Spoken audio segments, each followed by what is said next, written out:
The Army has been at war for almost a decade, which can cause mental strain on those soldiers serving. But what is the truth about that mental strain and what it does or doesn't do to soldiers? Here's some insight into how the Army is changing the way we look at post-traumatic stress disorder.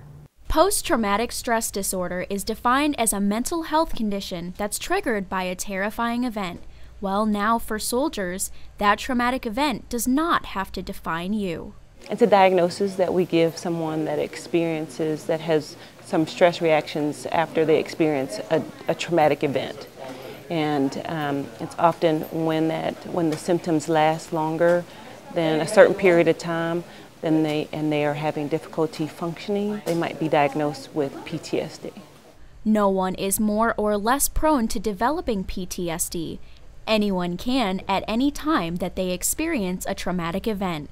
Whether it's an auto accident or combat, the effects are not necessarily permanent, but not seeking help when you can, may be. The key to it is that a lot of times what soldiers do is they might just drink it away or whatever the case is, but then you have other issues. So whereas a soldier will not be penalized for coming and getting help for PTSD, but if a soldier gets in trouble for a DUI, or gets a spouse abuse case, those could potentially be career enders nowadays. PTSD is a commonly overused word for stress, which is something everyone experiences. In fact, PTSD is the body's natural response to an overly stressful situation.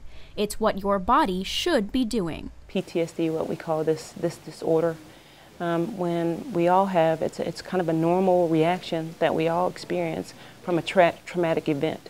Sometimes those symptoms of those reactions last longer, which is why then some people get diagnosed with PTSD. But it's a normal reaction that everybody experiences from trauma.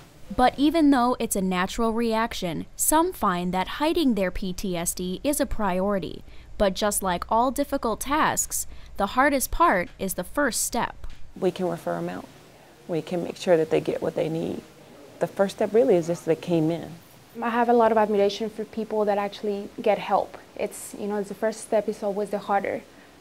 It's very easy to be in denial. It's very easy to drive on and keep on the soldier mentality, but to actually stop and realize that there's a problem and get help, that takes a lot of courage.